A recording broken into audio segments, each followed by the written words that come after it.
जीवन में अब हर पल अलग ही सुकून है। साईं तू है तो जीने का जुनून है। जो खोया है उससे बेहतर पाएगा।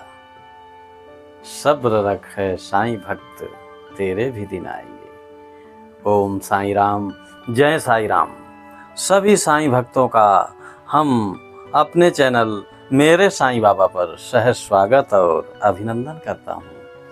तो साईं भक्तों के क्रम में आज हम बाबा के बहुत ही करीब भक्त और बहुत ही घनिष्ठ और भक्तों में वो भक्त हैं, और इसके अलावा तो हम ये कहेंगे साईंनाथ के वो निजी सचिव की तरह हैं।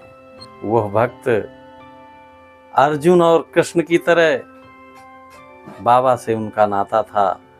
उनका नाम है माधवराव देशमुख पांडे उर्फ सामा। तो सामा बाबा के बहुत ही करीब और बहुत ही प्यारे भक्तों में से एक भक्त थे। जन्म उनका 6 दिसंबर 1880 में हुआ था। वो यजुर्वेदी देवस्थ ब्राह्मण परिवार से संबंध रखते थे। इनके पिता ने 4 शादियां की थी, परंतु कोई संतान ना होने की वजह से उन्होंने इस तरीके से उनको करना। उनके 2 भाई भी होते हैं जिनका नाम काशीनाथ और बलवंत होता है।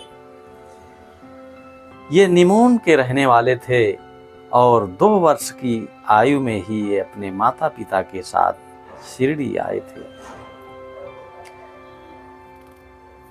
शिरडी में इन्होंने पढ़ाई पूरी किया और पढ़ाई करने के बाद ये जूनियर स्कूल में एक अध्यापक हो जाते हैं।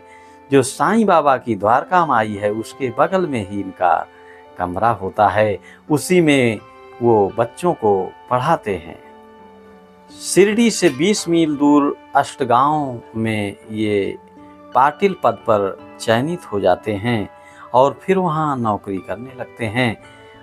और जो मस्जिद के बगल में कमरा था जिसमें बच्चों को पढ़ाते हैं, वह कमरा बाबा के घोड़े श्यामकरण के लिए हो जाता है, यानी अश्वशाला हो जाता है। वहाँ श्यामकरण का रहने का स्थान बना दिया जाता है। साईं माधवराव देशमुख पांडे को सामा के नाम से बुलाते थे और सम्या भी बोलते थे, जो कि बाबा की शक्तियों को सामा भली भांत जान चुके थे।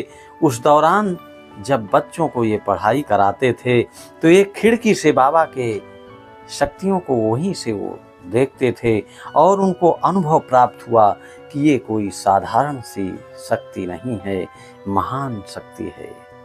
और फिर ये बाबा के करीब आते गए और फिर माधवराव और सामा, ये आयुर्वेद में भी इनको अच्छा ज्ञान था और आयुर्वेद की दवा, लोगों के दुख दर्द होने पर लोगों को ये आयुर्वेदिक दवा भी देते थे, जिसमें बाबा की विभूति और उदी जिसको हम कहते हैं उसको भी उसी दवा में डाल करके साईंनाथ का नाम लेकर के ये आयुर्वेदिक दवा देते थे और देखते थे कि भक्त वो स्वस्थ हो जाता है। साईंनाथ सामा पर एक विशेष कृपा करना चाहते थे और प्रसाद रूप में एक ग्रंथ है, एक पुस्तक है जिसका नाम विष्णु सहस्त्रनाम है।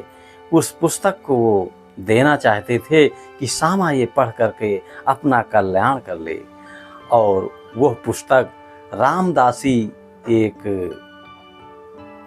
व्यक्ति था जो शिरडी में, वो संत रामदास का अनुयायी था और बाबा के पास द्वारका माई में आकर के वह धार्मिक ग्रंथों को पढ़ता था।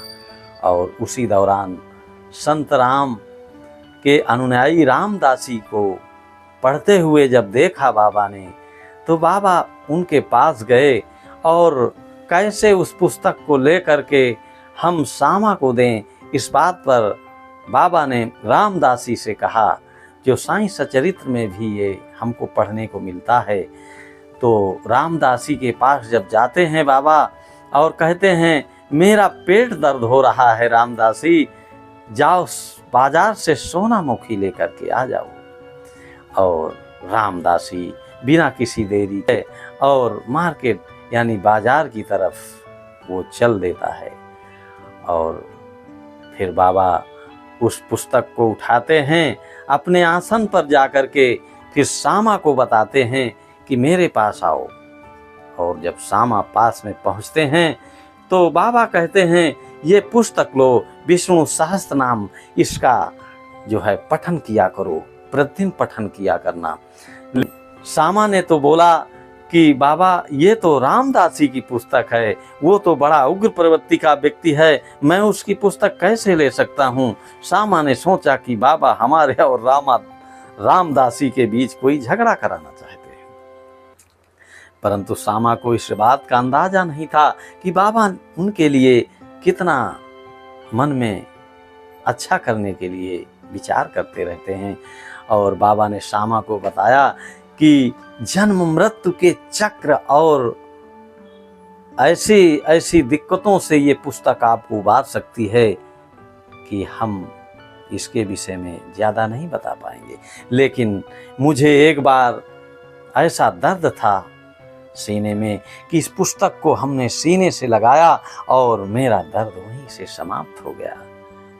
और उस समय फिर थोड़ी देर बाद रामदासी वहाँ से बाबा ने जो सोनामुखी मंगाया था तुरंत सोनामुखी लेकर के जब पहुँचते हैं और जाते वक्त वहाँ पर एक अन्ना चिंचीकर नाम के व्यक्ति थे, वो वहाँ मौजूद थे। उन्होंने देखा कि बाबा विष्णु सहस्त्र नाम लेकर के गए और सामा को दिया। जब वो लौट करके आए तो चिंचीकर ने रामदासी को बता दिया पूरी बात कि ये पुस्तक इस तरीके से तुम्हारी इनको दे दी गई है। अब देखिए फिर क्या होता है। रामदासी का तो पारा बहुत हाई हो गया और वो बिल्कुल सामा पर टूट पड़ा और कहने लगा अगर हमारी ये पुस्तक वापस नहीं करोगे तो हम तुम्हारा सर फोड़ डालेंगे। अब ये सब झगड़े, क्योंकि रामदासी झगड़ेलू प्रवृत्ति के थे। अब ये बात बाबा वहाँ से बैठे देख रहे थे। उन्होंने फिर ये इस बात को रोका और कहा यह पुस्तक तुम्हारे तो कंठस्थ हो चुकी है रामदासी, तुम क्यों ऐसा कर रहे हो। आखिरकार वो ये सामा को पढ़ लेने दो, हमें लग रहा है प्राकृतिक रूप से उग्र प्रवृत्ति के ही हो। और फिर तब तक रामदासी ने कहा कि या तो फिर मुझे पंचरत्नी गीता सामा दे, तब तो मैं मानूंगा। तो सामा खुश हो गए। उन्होंने कहा मैं एक पंचरत्नी नहीं 10 पंचरत्नी गीता की प्रति दे दूंगा। और वहीं से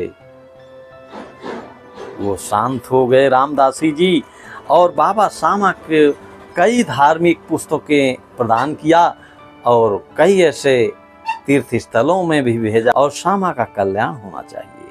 चैत्र कृष्ण चतुर्थी के दिन यानी गुरुवार 26 अप्रैल 1940 को सामा ने अंतिम सांस लिया। सामा का घर द्वारका माई के बाजार जाते समय दाहिनी ओर सामा का घर है और उनके बाद उस घर में देखभाल करने के लिए उनके बेटे उद्धव देशमुख पांडे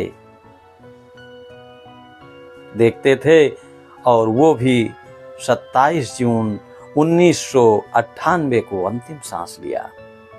पुश्तैनी घर की देखभाल उद्धव पांडे की विधवा करती रहीं, जो कि 2010 में हमने भी उनके पास जाने का सौभाग्य प्राप्त किया और उनसे हम मिले। इसके बाद की मुझे जानकारी नहीं है। इस तरीके से बाबा के ये परम भक्त माधवराव देशमुख पांडे उर्फ सामा के विषय में हमने बताया। यदि आपको इन भक्त की जानकारी अच्छी लगी हो तो हमसे जुड़े रहें और हमारे साईनाथ के इस चैनल को मेरे साईं बाबा चैनल को सब्सक्राइब करें। ओम साईं राम, जय साईं राम।